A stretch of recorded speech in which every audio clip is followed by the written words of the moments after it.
அனைவருக்கும் ஆனந்தமான இறை வணக்கம். ஆன்மீக சிவசொந்தங்களே, காரடையான் நோன்பு 2026. திருமணமான பெண்கள் இந்த தவறை செய்து விடாதீர்கள்.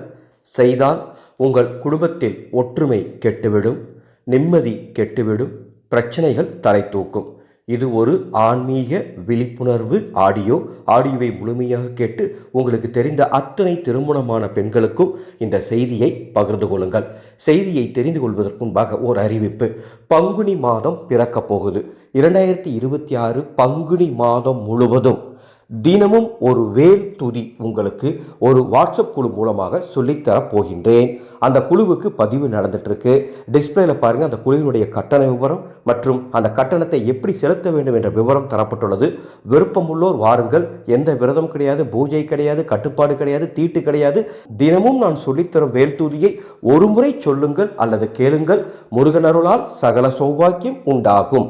14/3/2026 மாசி 30 சனிக்கிழமை காரடையான் நோன்பு. காரடையான் நோன்பு எப்படி கடைபிடிக்கணும், எளிய முறையில் வீட்டில் எப்படி பூஜை செய்யணும், தாலி சரடு எந்த நேரத்தில் மாற்ற வேண்டும், இது போன்ற குறிப்புகள் நமது சேனலில் தெளிவாக தரப்பட்டுள்ளது.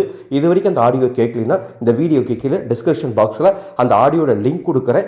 கேட்டு செய்து பயன்பெறுங்கள். நீங்கள் பூஜை பண்ணுறீங்க, பூஜை பண்ணலை, அது உங்கள் சூழ்நிலைக்கு ஏற்ப நீங்கள் முடிவு பண்ணிக்கோங்க. ஆனால் நான் இப்போ சொல்லக்கூடிய சில தவறுகளை பண்ணாதீங்க. திருமணமான பெண்கள் காலையில் குளிக்காமல் உணவு எடுத்துக்கொள்ள வேண்டாம்.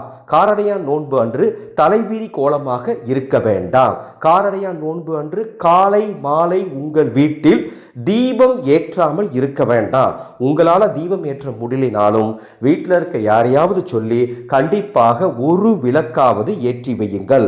காரடையான் நோன்பு அன்று கணவன் மனைவி எக்காரத்தை கொண்டும் தேவையில்லாத வாக்குவாதங்களில் ஈடுபட வேண்டாம். முடிந்த அளவுக்கு அன்று மனதை அமைதியாக வைத்திருக்க வேண்டும். அன்பான சகோதரிகளே, கணவரிடம் அன்று ஆசீர்வாதம் வாங்குவது ரொம்ப ரொம்ப முக்கியம். வெளியூரில் இருந்தாங்கன்னா தொலைபேசியில் தொடர்பு கொண்டாவது ஆசீர்வாதம் வாங்குங்க, ரொம்ப நல்லது.